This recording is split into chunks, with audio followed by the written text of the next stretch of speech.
I know this video is probably going to get a lot of hate. I was personally able to ride Volcano the Blast Coaster and I really did like it. However, sentimental feelings aside, Volcano was a nightmare to King's Dominion. They had virtually no other option except to remove it. But let's look at why this was the best move for the park going forward. Let's get into it.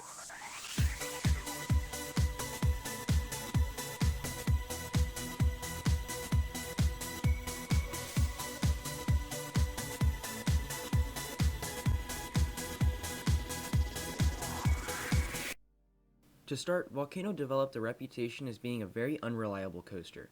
I mentioned that I was able to ride this coaster, but it was not without its difficulties. It was broken for most of the day, and when I did get to ride it, it broke down afterward too.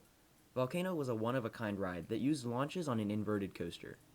This coaster type is known as the Intamin Impulse Coaster. Most of them are shuttle-style roller coasters, like Wicked Twister at Cedar Point.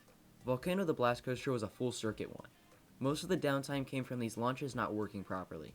Additionally, maintenance on the track within the artificial mountain was insanely difficult and time-consuming. All of this has become a major reason as to why this coaster got removed. It makes the running cost greater than the profit, and overall sent Volcano to the grave.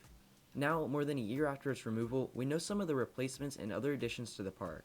I specifically waited to make this video to figure out as much as possible regarding new attractions. This is what I wanted to focus on in this video: what the removal of Volcano could do to King's Dominion in the long run. We already know that this park is one of the more forgotten about parks within the Cedar Fair chain. Other parks like Cedar Point, Kings Island, and Carowinds have been subject to the best additions. King's Dominion, on the other hand, has received Twisted Timbers as their newest coaster in the last several years. This was only a conversion of an old wooden roller coaster too, not even a brand new one. I haven't ridden this coaster yet, but I'm sure it did wonders for the park's lineup. What I'm trying to get at is that Cedar Fair has been forced to focus on King's Dominion, despite its neglect over the past couple of years. Everybody loved Volcano. Now it's gone and the park has a slightly angry fan base. To avoid losing their guests, King's Dominion is going to need a worthy replacement. The pressure resulted in not one, but two possible coasters. It's already known that a 4D free spin will be added to the park as a filler coaster. Basically, it was an emergency buy. While the enthusiasts are not exactly ecstatic, these coasters are great for the general public. This is not the replacement for Volcano though. It is merely a filler to keep the people happy. This means that a new major investment will be making its way to the park sometime soon. There are rumors of a B&M wing coaster. I think this is a great move for the park. It gives them an unconventional roller coaster that will be unique to the region. In total, that would be 2 new roller coasters after the fall of Volcano. If you estimate a couple years apart, you could say a total of 9 years for 3 coasters. The third coaster is Twisted Timbers, by the way.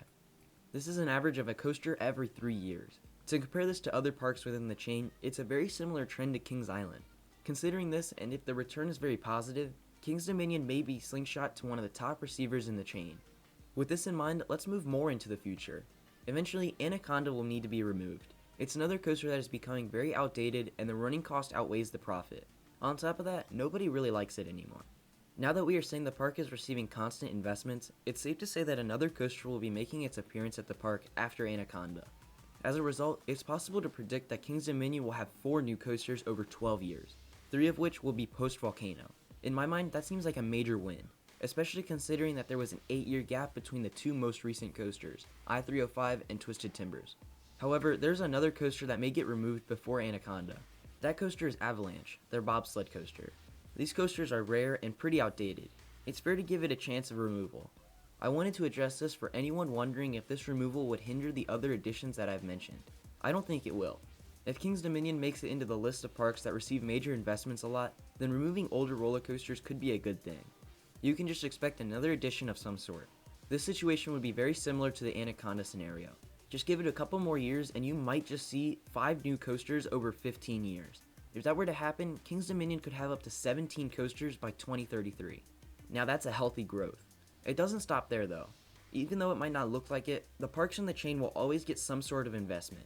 King's Dominion could be looking at a couple of new flat rides that may have gone somewhere else, along with other cosmetical upgrades. After all these upgrades, King's Dominion will be transformed into a destination for thrill seekers all over the country. And just to show you the other side, let's flip the scenario now.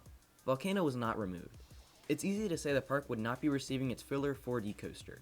As for the B&M wing coaster that would be taking the spot of Volcano, I don't think that will come to fruition either. There's just not the area anymore. My guess would be that King's Dominion's next coaster comes after the removal of Anaconda. Based on the timeline created earlier, this could be as far as 10 years away.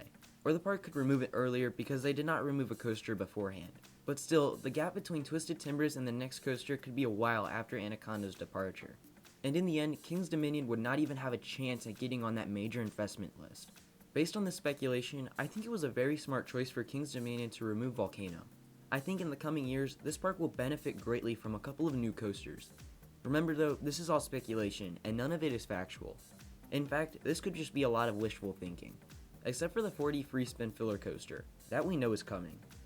And that's going to do it for why I think removing Volcano the Blast Coaster was the right move for King's Dominion. Let me know what your thoughts are in the comments below. If you liked the video, make sure to leave a like and subscribe if you're new. Thanks for watching, and I'll see you next time.